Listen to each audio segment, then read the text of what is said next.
মহাকারণিক তথাগত বুদ্ধ যখন এই ধরাধামে অবস্থান করছিলেন, সেই সময় চূন্য নামক একজন ব্যক্তি বুদ্ধকে প্রশ্ন করেছেন, যেটি ত্রিপিটকের সূত্র নিপাতে এই বিষয়টা দৃষ্ট হয়।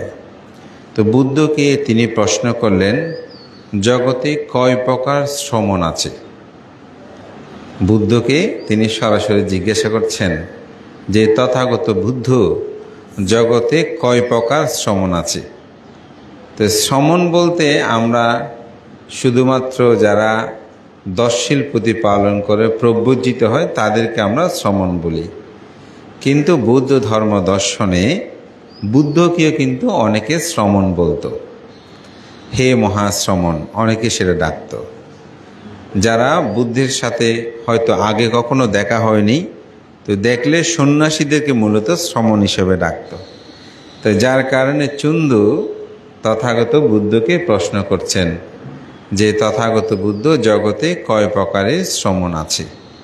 তো বুদ্ধ বলছেন, জগতে 4 প্রকারের শ্রমণ আছে। 4 প্রকারের শ্রমণ কি? একটা হচ্ছে মার্গ জিনি শ্রমণ, আরেকটা হচ্ছে মার্গ দেশক শ্রমণ, আরেকটা হচ্ছে মার্গ জীবী শ্রমণ, আরেকটা হচ্ছে মার্গ দোষী শ্রমণ। তো মার্গ জিন শ্রমণ কি? মার্গ জিন শ্রমণ বলতে যিনি সমগ্র আসব দুঃখকে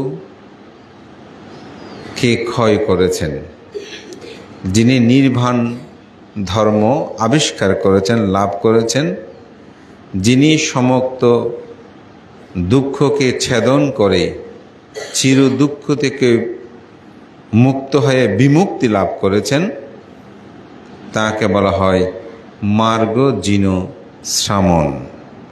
অর্থাৎ যার কাছে কোনো লোভ দেশ মোহযুক্ত নাই, যিনি দুঃখ কি, দুঃখের কারণ, দুঃখ নিরোধের উপায় এই সম্পর্কে অবগত হন।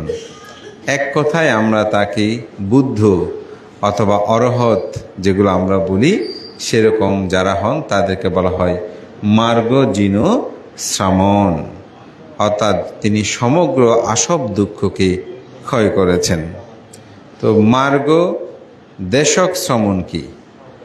যিনি সমগ্র দুঃখ থেকে নিজেকে মুক্ত করেছেন, সাথে সাথে অপরকে সেই মার্গ জিন হওয়ার জন্য পথ নির্দেশনা প্রদান করেন। অর্থাৎ সেই পথে যাওয়ার জন্য তিনি যথাযথভাবে ব্যাখ্যা প্রদান করেন। যিনি দুঃখ কি, দুঃখের কারণ, দুঃখ নিরোধের উপায়, আর্যাষ্টাঙ্গিক মার্গ, যেটা সম্যক দৃষ্টি, সম্যক সংকল্প, সম্যক বাক্য, সম্যক কর্মান্তর, সম্যক আজীব, সম্যক ব্যায়াম, সম্যক স্মৃতি, সম্যক সমাধি, এই সম্পর্কে যিনি দিক নির্দেশনা প্রদান করতে পারেন, যিনি আপনাকে সম্যক পথে নিয়ে যাওয়ার জন্য আপনাকে হিত উপদেশ আদি প্রদান করতে পারেন, কিভাবে আপনি দুঃখ থেকে মুক্তি লাভ করবেন সেই সম্পর্কে কর্মস্থান প্রদান করতে পারেন, তাকে বলা হয় মার্গ দেশক ভিক্ষু। দেশক মানে এখানে শুধু দেশনা নয়, এটি আপনাকে যেন দিক নির্দেশনা দিতে পারে, এটাকে বলা হয় মার্গ দেশক ভিক্ষু। মার্গ জীবী ভিক্ষু কি? যিনি বুদ্ধের ধর্মদর্শন সমূহ যথাযথভাবে প্রতিপালন করে সংযম হয়ে তার জীবনকে সুন্দরভাবে অতিবাহিত করেন। তিনি শীল সমাধি প্রজ্ঞার অনুশীলন করেন, কিন্তু তিনি হয়তো কোনো মার্গ জ্ঞান লাভ করে নাই, কিন্তু সেই পথে যাওয়ার জন্য তার জীবনকে সেভাবেই জীবন জীবিকা নির্বাহ করে। যিনি শীল সমাধি প্রজ্ঞার আচরণ করে তাকে বলা হয় মার্গজীবী শ্রমণ। মার্গদোষী শ্রমণ কি? মার্গদোষী শ্রমণ যিনি অসংযত, যিনি শীল সমাধি প্রজ্ঞার অনুশীলন করে না, যিনি সেগুলোকে যথাযথভাবে প্রতিপালন করে না। যেমন যদি বলি পঞ্চশীল বা অষ্টশীল, 10 শীল অথবা 227 শীল যিনি ভঙ্গ করে প্রমাদময় জীবন যাপন করে, তাকে বলা হয় মার্গদোষী শ্রমণ। জগতে বুদ্ধ এই শ্রমণ বলতে আপনারা যদি মনে করেন যে শুধু ভিক্ষু শ্রমণকেদেরকে বোঝানো হয়েছে, তা কিন্তু নয়। বুদ্ধ এখানে বলছেন নির্বাণ লাভিচ্ছুক যে কোনো ব্যক্তি এই 4টি পদের মধ্যে, 4টি মার্গ মানে কি পথ, এই পদের মধ্যে দিষ্ট হয়। তা আমরা কোন মার্গে বা আমরা কোন পদে আছি? তো যতক্ষণ আমরা মার্গ জ্ঞান লাভ করতে পারবো না, অর্থাৎ মার্গ জিনো বা মার্গদর্শক হতে পারবো না, যদি আমরা প্রকৃতভাবে শীল সমাধি প্রজ্ঞার আচরণ করি, দান ধর্ম পুণ্য কর্মগুলো সম্পাদন করি, তবে আমাদের পথটি হবে মার্গজীবী শ্রমণ। অর্থাৎ কুশলাদি কর্ম যারা সম্পাদন করে, নির্বাণমুখী জীবনযাপন করে, শীল সমাধি প্রজ্ঞার আচরণ করে, সে মানুষই হবে মূলত মার্গজীবী শ্রমণ। তো আজকের যে মহতী পুণ্যময় অনুষ্ঠানের আয়োজন, এই অনুষ্ঠানের মাধ্যমে কি আমরা মার্গজীবী জীবনটাকে উপলব্ধি করতে পারি? অবশ্যই পারি। কারণ আমরা আমাদের সেই পরপারগত জ্ঞাতি যিনি প্রয়াত হচ্ছেন, বিশেষ করে অপরারা সহ, এবং যিনি 6 মাস আগে মৃত্যুবরণ করেছেন, তাহলে তাদেরকেও স্মরণ করে আপনার পুণ্যদানের নিমিত্তে আয়োজন করেছেন। এখানে প্রথম একটা বিষয়, সেটা হচ্ছে সম্যক দৃষ্টি। এই সম্যক দৃষ্টিটা কিন্তু সবচেয়ে বেশি গুরুত্বপূর্ণ মার্গজীবী জীবনযাপনের জন্য। ভান্তে মার্গজীবী জীবনযাপনের জন্য কেন এই সম্যক দৃষ্টিটা অতীব গুরুত্বপূর্ণ? এই সম্যক দৃষ্টির 2টি ব্যাখ্যা আছে। একটা হচ্ছে লৌকীয় ব্যাখ্যা, আর এটা হচ্ছে লোকোত্তরগত ব্যাখ্যা। লৌকীয়ভাবে আমরা যেটা সাধারণত উপলব্ধি করি যে জন্ম দুঃখ, জরা দুঃখ, ব্যাধি দুঃখ, মরণ দুঃখ, অপ্রিয় সংযোগ দুঃখ, প্রিয় বিয়োগ দুঃখ, স্পৃত অভাব দুঃখ, পঞ্চপাদ স্কন্ধ দুঃখ, এটাকে তথাগত বুদ্ধ বলছেন দুঃখ ইয়ানা। অর্থাৎ দুঃখ কি? দুঃখের কারণ। এই দুঃখের কারণ কি? অবিদ্যা, তৃষ্ণা, বা ধর্মচক্র প্রবর্তন সূত্রের মধ্যে বলছে যে কাম তৃষ্ণা, ভব তৃষ্ণা, বিভব তৃষ্ণা। এই তৃষ্ণা হচ্ছে দুঃখের একমাত্র কারণ। দুঃখ নিরোধ, এই তৃষ্ণা যদি নিরোধ হয় তাহলে দুঃখ নিরোধ হবে। দুঃখ নিরোধের উপায় যেটা বলতে অষ্টাঙ্গ মার্গ। সুতরাং দুঃখ ইয়ানা, দুঃখ সমুদয়ানা, দুঃখ নিরোধয়ানা, দুঃখ নিরোধগামিনী পাঠিপাদায়ানা, আয়াং ভিক্ষাবে সাম্মা দিঠি। বুদ্ধ এই সাতিপাট্টানে এটা বলছেন, এটাই হচ্ছে কি সম্যক দৃষ্টি। এটি যারা বিশ্বাস করেন তাকে বলা হয় সম্যক দৃষ্টি। তো এই বিশ্বাসটা 2টি ভাগে বিভক্ত। একটা হচ্ছে অনুভেদ জ্ঞান, আরেকটা হচ্ছে প্রতিভেদ জ্ঞান। অনুভেদ জ্ঞান কি? আমরা যারা এখানে মার্গ জ্ঞান লাভ করি নাই, আমরা এই দুঃখটাকে জীবটা উপলব্ধি করি, সেটাকে বলা হয় অনুভেদ জ্ঞান। আমি একটা ছোট্ট উদাহরণ দিই। যেমন 6 মাস আগে অমিয় বড়ুয়া মৃত্যুবরণ করেছেন। অজিত বড়ুয়া, তিনি মৃত্যুবরণ করেছেন। আচ্ছা, উনি যেদিন মৃত্যুবরণ করেছেন সেদিন অনেকে এখানে কান্নাকাটি করেছেন না? করেছেন। আজকে কিন্তু কান্নাটার কমে গেছে, বা হয়তো কান্না করছেন না। কেন বলুন তো? 6 মাস আগে আমরা অজস্র কান্নাকাটি করেছি, কিন্তু এখন করছি না কেন? কারণটা হচ্ছে যিনি প্রথম মৃত্যুবরণ করার সাথে সাথে আমাদের একটি মায়া, প্রীতি, ভালোবাসা, এগুলো আমাদেরকে এমনভাবে শোকার্ত করেছে, ওহো আমার প্রিয়জন মৃত্যুবরণ করেছে। কিন্তু 6 মাস পরে সে মায়া কি চলে গেছে? না, আমার মধ্যে একটা জ্ঞান উৎপন্ন হয়েছে। কি জ্ঞান? মানুষ জন্মগ্রহণ করলেই তার তো মৃত্যু হবে। উনিও বয়স হচ্ছে, মারা গেছেন, তো মৃত্যু তো হবেই। ওই প্রজ্ঞাটা যখনই উৎপন্ন হয়েছে, তখনই সাথে সাথে আপনার মায়া, মোহ, প্রীতি এগুলো অপনোদন হয়ে গেছে। এটা অপনোদন হয়ে গেছে, এটা আর আপনার মধ্যে বিদ্যমান নেই। এটা যখনই উৎপন্ন হয়েছে তখনই আপনার দুঃখ চলে গেছে। এই জন্য বলা যায় সাব্বে সাংকারা অনিচ্ছাতি ইয়াদা পাইয়া পাশ্চাতি আথা নিবিন্ধান্তি দুঃখে এসা মাঘ্য বিশুদ্ধিয়া। বুদ্ধির যে কথা যে সাব্বে সাংকারা অনিচ্ছাতি, জগতে যত সংস্কার সমস্ত কিছু হচ্ছে কি অনিত্য। ইয়াদা পাইয়া পাশ্চাতি, পাইয়া মানে প্রজ্ঞা, ইহা যখন প্রজ্ঞা রূপে দেখে তখন দুঃখের উপশম হয়। অর্থাৎ আমরা যখন প্রজ্ঞা রূপে দেখেছি না উনি তো বয়স মৃত্যু হবে, ওই যে প্রজ্ঞা দিয়ে দেখেছেন, তখন আপনার কাছে আর শোক পরিদেব দুঃখ দোমনস্য কি আছে? নাই, সেটি চলে গেছে। কেন চলে গেছে? কি উৎপন্ন হয়েছে? প্রজ্ঞা উৎপন্ন হয়েছে। যেমন ময়লাযুক্ত এক গ্লাস পানি নিয়েছেন, তো সেখানে যদি ফিটকিরি দেন তাহলে ময়লাগুলো কি হবে? নিচে পড়ে যাবে, স্বচ্ছ পানি হয়ে যাবে না?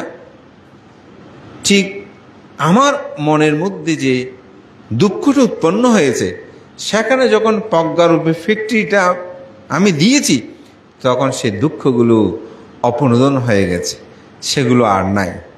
ঠিক আমাদের জীবনীয় প্রজ্ঞা ইয়াদা পাইয়া পাশ্চাতি আথা নিবিন্ধান্তি দুঃখে এসা মাঘ্য বিশুদ্ধিয়া, এটাই দুঃখ মুক্তির একমাত্র পথ। দুঃখটা আর থাকলো না।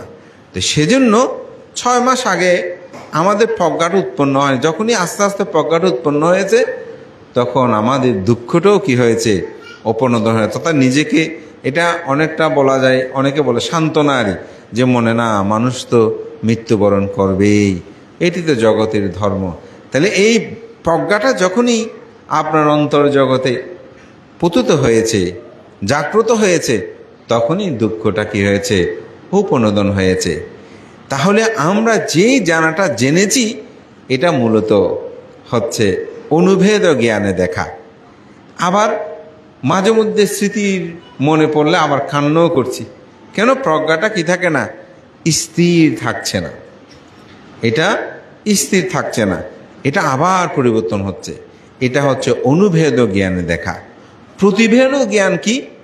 প্রতিভেদ জ্ঞান হচ্ছে যে প্রজ্ঞাটা আপনার মধ্যে উৎপন্ন হবে এটা আর কখনোই ধ্বংস হবে না। অর্থাৎ ওনার যত আত্মীয় স্বজন যেই মৃত্যুবরণ করে দেখবেন উনি কান্না করবে না, কারণ উনি এর চিত্তটা এমনভাবেই এটি বিশুদ্ধ হয়েছে যে ওখানে আর কোনো, ওই ফিক্টরি দিয়েছেন কিন্তু পানি বেশি নড়াচড়া করলে ময়লাগুলো আবার উপরে উঠতে পারে, ঠিক না? কিন্তু আপনি যদি এটাকে ভালোভাবে স্বচ্ছ পানিগুলো নিয়ে, ফিক্টরিগুলো না ময়লা পানিযুক্ত একেবারে নাও থাকে, এরকম ব্যবস্থাপনা যদি পানিগুলো থাকে, ওখানে যতই ঘোলা করেন, যত কিছু নড়াচড়া করেন, আর ময়লা কিন্তু উঠবে না, ঠিক না? আমাদের প্রজ্ঞাটা কিন্তু উৎপন্ন হয়েছে, সুখ দুঃখটা একটু থেমেছে, কিন্তু মাঝে মধ্যে এটা আবার ওই নড়াচড়া করলে ময়লাগুলো যেমন আবার ভাসতে শুরু করে, আমাদের চিত্ত জগৎটা সেরকম। এই জন্য এটাকে বলা হয় অনুভেদ জ্ঞান। প্রতিভেদ জ্ঞান কি? ময়লা থেকে যখন আপনি একেবারে আলাদা করে ফেলবেন পানিগুলো, তখন আপনি পানি যতই নড়াচড়া করেন ওই পানি থেকে ময়লা থাকবে? থাকবে না। এটাকে বলা হয় প্রতিভেদ জ্ঞানে দর্শন। তো প্রতিভেদ জ্ঞানে যতদিন আমাদের দর্শনটা হবে না ততক্ষণ প্রকৃত সম্যক দৃষ্টি সম্পন্ন মানুষ হয় না। সেই জন্য জ্ঞান এবং প্রজ্ঞা এই দুটি কিন্তু এক, কিন্তু ভিন্নতর। মিলন্দ প্রশ্নে এটাকে প্রশ্ন করা হয়েছিল যে রাজা মিলন্দ বলছেন, ভান্তে নাগসেন, জ্ঞান আর প্রজ্ঞা কি এক? বলো যে হ্যাঁ এক, তবে দুটি ভিন্ন। কীরকম ভিন্ন? বলছে একটি অন্ধ প্রকোষ্ঠে আপনি প্রদীপ জ্বালিয়ে পড়তে বসেছেন, তো পড়তে পড়তে হঠাৎ প্রদীপটা নিভে গেল, আপনি কি তখন আর পড়তে পারবেন? বলে যে না, তখন আর পড়তে পারবো না। আবার আপনি পড়তে বসেছেন, প্রদীপ জ্বলতে জ্বলতে হঠাৎ নিভে গেল, এরপরে আপনি পড়তে শুরু করে দাও, তা এরপরে আপনি পড়তে পারছেন। এই দুইটার মধ্যে পার্থক্য কি? বলছে পড়তে পড়তে যখন আপনার বাতিটা নিভে গেল আর পড়তে পাচ্ছেন না, যতক্ষণ পড়েছিলেন ততক্ষণ ছিল সেটা জ্ঞান, ততক্ষণ ছিল সেটা জ্ঞান। কিন্তু বাতি নিভে যাওয়ার পর আর পড়তে পারেন নাই, কিন্তু বাতি নিভে যাওয়ার পরেও যিনি পড়তে পারেন সেটা হচ্ছে প্রজ্ঞা। সেটা হচ্ছে কি? প্রজ্ঞা। যেমন আপনারা আজকে যে এই কর্মগুলো সম্পাদন করছেন, এটা কিন্তু জ্ঞান। কারণ এই দান করার পর মনে সন্দেহ উৎপন্ন হতে পারে, নাও হতে পারে, কর্মফলের প্রতি বিশ্বাস নাও আসতে পারে যে আমরা যে পুণ্যকর্ম করছি এগুলোকে আসলে পাবেন। আচ্ছা, পাই না পাই তবুও পুণ্যকর্ম করি, এরকম একটা চেতনা না? কারণ ভালো কাজ তো সৎ কাজ, ক্ষতি কি? এটা তো ভালো করছি, ভিক্ষু সঙ্গদের দান করছি, জ্ঞাতি স্বজনকে দান করছি, এটা তো ভালো কথা। তো সুতরাং অসুবিধাটা কোথায়? এটা হচ্ছে জ্ঞান। প্রজ্ঞাটা কি? প্রজ্ঞাটা হচ্ছে না পৃথিবীতে কর্মফল আছে, নির্বাণ আছে, এটা সচক্ষে দেখা, অর্থাৎ নিজের চোখে দেখা। তো নিজের চোখে আপনি যেটা দেখবেন সেটাকে মিথ্যা হবে? হবে না। এটাই হচ্ছে প্রজ্ঞা। তো এই জন্য প্রজ্ঞা জ্ঞান এক হলেও এটার মধ্যে পার্থক্য আছে। এটা একটা খুব সুন্দর উদাহরণ আছে, সেজন্য আমি এক জায়গায় দিয়েছি। সেটা হচ্ছে বুদ্ধ অঙ্গুত্তর নিকে 2 নিপাতে বলেছেন যে বিদ্যার ধ্বংস আছে, প্রজ্ঞার ধ্বংস নাই। তা আমরা ছোটবেলায় সবাই তো শুনেছি শিক্ষক পিতামাতা থেকে যে বিদ্যার কোনো ধ্বংস নাই, বিদ্যা ডাকাত টাকাতে চুরি করতে নিয়ে যেতে পারে না, অর্থবিত্ত এগুলো থাকলেও ছোট ডাকাতে নিয়ে যেতে পারে, কিন্তু তুমি যা অর্জন করবে, লেখাপড়া করবে, এগুলো কিন্তু কেউ চুরি করে নিয়ে যেতে পারবে না, এরকম আমরা শুনেছি না? কিন্তু বুদ্ধ বলছেন, 2500 বছর আগে বুদ্ধ বলেছেন না, বিদ্যাও ধ্বংস হয়, প্রজ্ঞা ধ্বংস হয় না। তো বিদ্যা কিভাবে ধ্বংস হয়? যেমন আপনি খুব স্মৃতিপ্রখর একজন মানুষ, অথবা আপনি খুব ভালো ইংরেজি জানেন, আপনি ভালো বুদ্ধিমান, ভালো অঙ্ক জানেন, হঠাৎ স্ট্রোক করেছেন, বলুন তো 2 2 4 হয়, এই কথাটা বলতে পারে? যিনি খুব ভালো ইংরেজি জানেন তিনিও পারে না, তাহলে তার বিদ্যা ধ্বংস হলো না? বিদ্যা ধ্বংস হয়েছে। হাতে তিনি খুব ভালো কিছু তৈরি করতে পারতেন, স্ট্রোক করেছে, হাত ধরে গেছে, এখন আর পারছে, তাহলে তার কাছে বিদ্যাটা ধ্বংস হয়েছে না? ধ্বংস হয়েছে। কিন্তু প্রজ্ঞার ধ্বংস নাই। প্রজ্ঞার ধ্বংস নাই কেন? প্রজ্ঞা মানে হচ্ছে শ্রোতাপত্তি, স্থকিতাগামী, অনাগামী, অরহত্ব মার্গ জ্ঞান লাভ যারা করে তাদেরকে বলা হয় কি? প্রজ্ঞাবান, প্রজ্ঞার অধিকারী। তাহলে একজন মানুষ যদি শ্রোতাপত্তি লাভী হয়, তাহলে তিনি স্ট্রোক করলেও এই শ্রোতাপত্তি কি চলে যাবে? চলে যাবে না। অরহত হলে যদি তিনি স্ট্রোকও করে, শয্যাশায়ী হয়, তাহলে তার অরহত্ব কি চলে যাবে? কেন চলে যাবে না? কারণ সেটি সমূলেই তিনি ধ্বংস করেছেন সমগ্র তৃষ্ণা, আবরণ, অবিদ্যা, যার কারণে এগুলো পুনর্বার আর কোনো সংযোগ হওয়ার কোনো সুযোগ নাই। এই কারণে এই প্রজ্ঞা উৎপন্ন করাটা হচ্ছে আমাদের প্রধান কাজ। প্রজ্ঞা যখন উৎপন্ন হবে, জ্ঞান যখন উৎপন্ন হবে, তখনই আপনি দুঃখের উপশম করতে পারবেন, দুঃখ থেকে মুক্তি লাভ করতে পারেন। প্রতিটি কাজে, প্রতিটি ক্ষেত্রে আপনার মধ্যে সেই চেতনাবোধটা থাকতে হবে। যদি জ্ঞান প্রজ্ঞা থাকে আপনি সুখ পাবেন, যদি সেটা না থাকে তাহলে আপনি দুঃখ পাবেন। যেমন আপনাদের সেই পিতা প্রয়াত হয়েছেন, পিতা কেন মারা গেল, পিতা কেন মারা গেল, এরকম করে করে যদি শুধু কান্না করেন, আপনার দুঃখ উপশম হবে? হবে না। আপনি যখনই না, এটাই জগতের সত্য যে সকল মানুষ মৃত্যুবরণ করে, এটি যখন আপনার অন্তর জগতের মধ্যে জাগ্রত করাতে পারবেন, তখন সাথে সাথে সে দুঃখটা উপশম হবে। তো বুদ্ধ এই জন্য সম্মুখ দৃষ্টিটাকে এখানে 2টি ভাগেই ভাগ করেছে, একটা হচ্ছে লৌকিকভাবে আর একটা লোকোত্তরভাবে। এটিকে আরও ব্যাখ্যা বলছেন, বিশেষ করে আমাদের পরিনির্বাণ সূত্রের পরিশিষ্টে এটার ব্যাখ্যাগুলো দিয়েছেন এভাবে: যিনি কর্মফলকে বিশ্বাস করেন, নির্বাণ বিশ্বাস করেন, স্বর্গ নরক বিশ্বাস করেন, পিতামাতাকে সেবা করলে পুণ্য হয় বিশ্বাস করেন, সম্মান করলে পুণ্য হয় বিশ্বাস করেন, সেটাই হচ্ছে লৌকিকভাবে প্রথমত সম্মুখ দৃষ্টি। তো আজকেও আপনাদের সেই পরপারগত জ্ঞাতিসহ পিতাসহ আপনারা যাদেরকে স্মরণ করে এই মহতি পুণ্যময় অনুষ্ঠানের আয়োজন করেছেন, আপনাদেরকে প্রথমত কর্মফলের প্রতি বিশ্বাস স্থাপন করতে হবে। তো বিশ্বাসটা আমি অন্ধ বলবো না, আপনি এটা প্রজ্ঞাযুক্ত চিন্তা চেতনায় এটিকে আপনি গ্রহণ করতে পারেন, এটিকে উপলব্ধি করতে পারেন। বুদ্ধ ধর্ম দর্শনে কেউ এটিকে অন্ধভাবে গ্রহণ করতে বলে নাই, এটিকে প্রজ্ঞা। আমাদের একজন শ্রদ্ধেয়, উনি অস্ট্রেলিয়াতে আছেন, আদিত্যা বান্তে, রেঙ্গুন ধর্মদূত বিহারে যিনি প্রথম অধ্যক্ষ ছিলেন, এ প্রজ্ঞাতিষ্য মহোদয় মহোদয়, তিনি কিন্তু প্রথম প্রতিষ্ঠাতা অধ্যক্ষ। এর পরে গেছেন যে শ্রদ্ধেয় প্রজ্ঞালোক ভান্তে, এটা কিন্তু একটা গৌরবদীপ্ত ইতিহাস। তো ওই প্রতিষ্ঠানের অধ্যক্ষ ছিলেন আদিত্যা বান্তে। ওনার সাথে আমার অস্ট্রেলিয়া দেখা হয়, বাংলাদেশেও দেখা হয়েছে, কিন্তু অস্ট্রেলিয়া প্রায় 1.5 মাসের কাছাকাছি একসাথে ভান্তের সাথে ঘোরার আমার সৌভাগ্য হয়েছে। ওদের ভান্তের সাথেও দেখা হয়েছিল মনে হয়। তো ভান্তের সাথে একদিন আমি প্রশ্ন করছি, ভান্তে আপনি কি জন্মান্তর বিশ্বাস করেন? তো উনি আমাকে বলছে লোকজিৎ, বুদ্ধ ধর্ম দর্শনের বহু বিষয় আছে, কিন্তু আমি জন্মান্তরটাকে বেশি বিশ্বাস করি। ভান্তে কেন? বোঝা আমার প্রত্যক্ষ একটা প্রমাণ আছে। প্রমাণ কি? তো উনি যখন রেঙ্গুন ধর্মদূত বিহারে ছিলেন, তখন ওখানে অতুল সেন ভান্তে নামক একজন ভিক্ষু ছিলেন। তো অতুল সেন ভান্তে তিনি প্রয়াত হয়েছেন।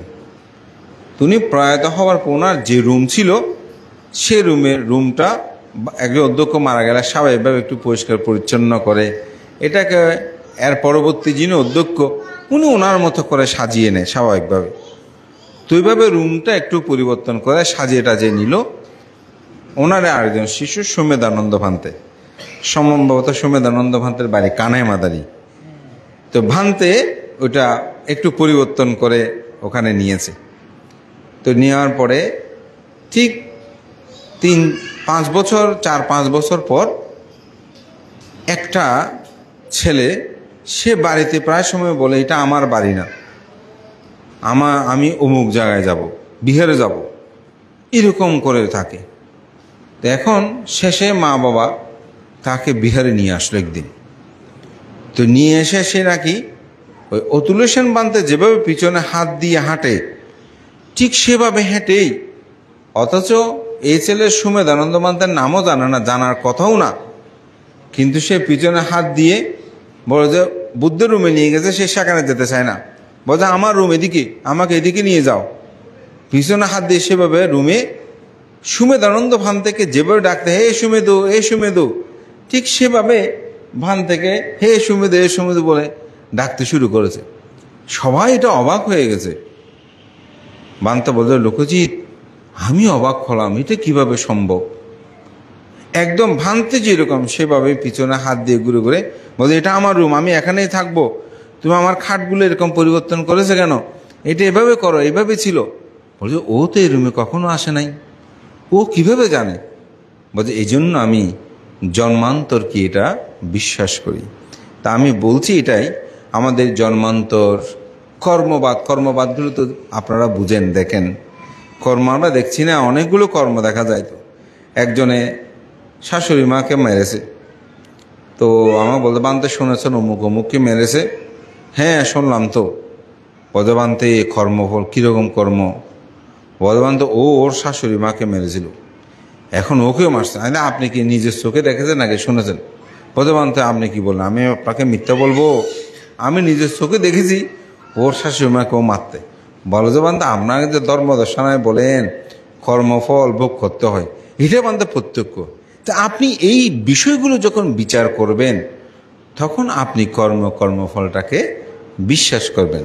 আমি বলছি সে অর্থেই অন্ধভাবে চোখ বন্ধ অমুক এরকম বলে সব কিছু পেয়ে যাবে, এরকম হোক, এরকম না।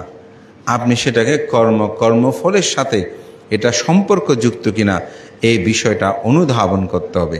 এটি অনুধাবন করে যদি আপনার জীবনকে শীল সমাধি প্রজ্ঞার আচরণের মাধ্যমে সম্মুখভাবে অতিবাহিত করেন, তখনই সেটা হবে মার্গজীবী জীবনযাপন। বুদ্ধ সেটা প্রশংসা করেছেন, যেন মার্গদোষী জীবন না হয়, যেখানে শীল সমাধি প্রজ্ঞার কোনো আচরণ নাই, যিনি কর্মফলকে বিশ্বাস করে না, নির্বাণ বিশ্বাস করে না, যার মধ্যে পাপাচারে নিজের জীবনকে অসংযত জীবনযাপনের মাধ্যমে যিনি জীবনকে অতিবাহিত করেন, বুদ্ধ বলেছেন সেটি মার্গদোষী ভিক্ষু। তো এই মার্গদোষী শ্রমণ, মার্গদোষী মানুষ, মার্গদোষী উপাসক উপাসিকা, দায়িকা শ্রমণ। তা আমরা হব যেন মার্গজীবী। সে মার্গজীবী জীবনযাপনের মাধ্যমে মার্গজীন, মার্গদেশক শ্রমণ বা গৃহী উপাসক উপাসিক হওয়া সম্ভব। তাই আমাদের জীবনে কর্মফলকে বিশ্বাস রেখে নির্ভর রেখে আমরা যেন পুণ্যকর্ম সম্পাদন করি। তাই আজকে সঙ্গ পিতা সঙ্গ মাতা যাদেরকে স্মরণ করে আজকের এই আয়োজন, তা আমি মনে করি একজন সন্তানকে বুদ্ধ শাসনে দান এটি খুবই গুরুত্ববহ। তো সুতরাং যে উপাসক প্রয়াতন তিনি একটি অমূল্য মহাকর্ম সম্পাদন তিনি করেছেন। তো তার প্রয়াণ হলেও তার সৃষ্টিশীল কর্মে তিনি আমাদের মাঝেই বেঁচে থাকবেন। আজকে তার সন্তানগণ মাতৃপূজা, পিতৃপূজা বা জ্ঞাতি পূজাকে অবলম্বন করে এই পুণ্যময়, এটি অবশ্যই আমাদের জীবনের জন্য, তাদের জন্য অত্যন্ত সুখকর কর্ম। এটি যেন অব্যাহত থাকে। আমি একটি গাথা বাসন কোন হাস্য কিমানন্দ নিঃসংপাজ্জালিতে সাথী অন্ধকারে না ঔনাধ্যা পাদিপাংনা গাবের। বুদ্ধ বলছেন, কিসের এত আনন্দ, কিসের এত হাস্য, কিসের এত আমাদের আহ্লাদ, এগুলো সমগ্র কিছুতে অতীব ক্ষণকর, যে কোনো সময় আমরা হারিয়ে ফেলতে পারি। তো সুতরাং অন্ধকারে প্রতিনিয়ত প্রজ্বলিত থেকে কেন আমরা আলোর সন্ধান করব না, তা মার্গের সন্ধান করব না? আমরা এই অন্ধকারে থেকে, অন্ধকার না, আপনি বলেন এই যে জীবন আচরণ, এখানে কোনো কিছু কি স্থায়িত্ব আছে? যাহাকে সুখ মনে করছেন তাহাই দুঃখে পরিণত হয়। আপনি স্ত্রী বলেন, পুত্র বলেন, কন্যা বলেন, অর্থ বলেন, বিত্ত বলেন, ধনসম্পদ বলেন, এই কোনো কিছু কি আপনার সাথে থাকবে? থাকবে না, এগুলো হারিয়ে যাবে। টাকার মধ্যে একটা খুব সুন্দর কথা আছে, চাহিবা মাত্র বাহককে দিতে বাধ্য থাকিবে। দেখেন, যে টাকাটার জন্য এত আমরা আকাঙ্ক্ষা করি, এটা কি অর্থে কেন লিখেছে আমি বিস্তারিত জানি না, অর্থাৎ এটার গভীরত্বটা কি, কিন্তু কথাটা আপনাদেরকে বলে দে, এই টাকাটা কিন্তু আপনার নয়, চাহিব মাত্র বাহককে দিতে বাধ্য থাকিবে। অর্থাৎ এটা আপনার স্থায়িত্ব নয়, এটা আপনাকে আরেকজনে চাইলে আপনাকে দিয়ে, অর্থাৎ বিনিময় হয় কথাটা সে অর্থেই এখানে হয়তো নিহিত আছে। আমার মনে হচ্ছে যেটা আমাদের অর্থবিত্ত প্রাচুর্যগুলো যেন সেরকম, এগুলো কোনো কিছু স্থায়িত্ব থাকে না। এই যে অর্থবিত্ত বাড়িঘর বলেন, এগুলো কিছুই, এই সুন্দর প্রতিষ্ঠান করেছে আমাদের শ্রদ্ধেয় শাসন মিত্র ভান থেকে, এটা আজীবন রাখতে পারবেন বলা যায় না। আমরা যে যাহার যত কিছু বলছি, এই সত্যগুলো যখন আপনি উপলব্ধি করবেন, তখনই আপনি মার্গজীবী হবেন, তখনই আপনার মধ্যে চেতনা। তাই এটা হচ্ছে অন্ধকারী জগৎ, ও নাদ্ধা পাদিপাংনা গাবিষ্যতি। কেন আমরা সে আলোর সন্ধ্যা, আলো মানে কি? প্রজ্ঞার সন্ধ্যা। আলো মানে এখনো মোমবাতির আলো নয়, ইলেকট্রিসিটির আলো নয়, এটা হচ্ছে জ্ঞানের আলো, প্রজ্ঞার আলো। যে কথাটা বলেছি প্রজ্ঞা, সে প্রজ্ঞা আলো পথে কেন আমরা গমন করব না? তা আপনি যখন প্রজ্ঞার আলোর পথে গমন করবেন, তখনই সেটা হবে মার্গ। অর্থাৎ বুদ্ধ যে আর্যাষ্টাঙ্গিক মার্গের কথা বলেছেন, সেই মার্গ পথেই যদি আমরা গমন করি, আমাদের জীবনের সার্থকতা হবে, দুঃখ থেকে আমরা চিরমুক্তি লাভ করতে পারবো। তা আজকে সেই পরম প্রয়াত জ্ঞাতি সহ পিতাকে স্মরণ করে এই অষ্টপুরস্কার সঙ্গদানের মূল লক্ষ্য হচ্ছে আমরা যেন সেই পথে গমন করি, আমরা যেন দুঃখ থেকে মুক্তি লাভ করতে পারি, এবং সাথে সাথে পরপারগত জ্ঞাতির প্রতি আমাদের কৃতজ্ঞতা। বুদ্ধ এটা বলেছেন, দেমে বিখ্যাব পুগ্ঘালো দুর্লভ লোকাস্মিং। হে ভিক্ষুগণ, জগতে দুই ধরনের ব্যক্তি বড় বেশি দুর্লভ, এও সা পুব্বাকারী, এও সা কাতাইয় কথা বেদী। যিনি পূর্বের উপকারের কথা স্মরণ করে এমন ব্যক্তি, আর যিনি তার প্রত্যু উপকার সাধন করেন। তা আপনাদের পিতা, আপনাদের জ্ঞাতি, আপনাদের আত্মীয়, ইনি আপনাদের কত উপকার করেছে না? তো সুতরাং তাকে তো অর্থবিত্ত প্রাচুর্য কিছু দেওয়ার সুযোগ নাই, একমাত্র পুণ্য দান করাটার সুযোগ আছে। তো সুতরাং আজকের এই আয়োজিত পুণ্য তাকে দান করুন। অনেকে প্রশ্ন করতে পারে, ভান্তে তিনি কি পুণ্য লাভ করবেন? তিনি যদি পুণ্য লাভ নাও করে ঊর্ধ্বগতি হয়, হয়তো তিনি মানুষ হয়ে জন্মগ্রহণ করেছেন, স্বর্গে গেছেন, ব্রহ্মলোকে গেছেন, তখন তো আর এই পুণ্য নেওয়ার প্রয়োজন নাই। কিন্তু এই পুণ্যকে বিতে যাবে না। আপনারা তার পুণ্য প্রবৃদ্ধ হবে এবং দান করার সময় আপনারা বলেন, ইধাংব ইয়াথিনাং হতো সুখিত হন্ত ইয়াতাই, এই পুণ্যরাশি আমার জ্ঞাতিগণের হোক, জ্ঞাতিগণ সুখী হোক। আজকে কিন্তু এই আয়োজনটা একজনকে নয়, আপনি পুণ্যদানটা করবেন বহুজনকে, সুতরাং কেউ না কেউ এই পুণ্য লাভ করবে। সেজন্য এই পুণ্য কখনো বিতা যায় না। আপনাদের সবার জীবন সুন্দর হোক, এই সার্থক এই কামনা করে শ্রদ্ধেয় মহান ভিক্ষু সংঘকে সঙ্গ প্রদান বন্দনা জানিয়ে উত্তর শিবির আমার নাতি দীর্ঘ ধর্ম কথা কেন শেষ করছি। জগতের সকল প্রাণী সুখী হোক।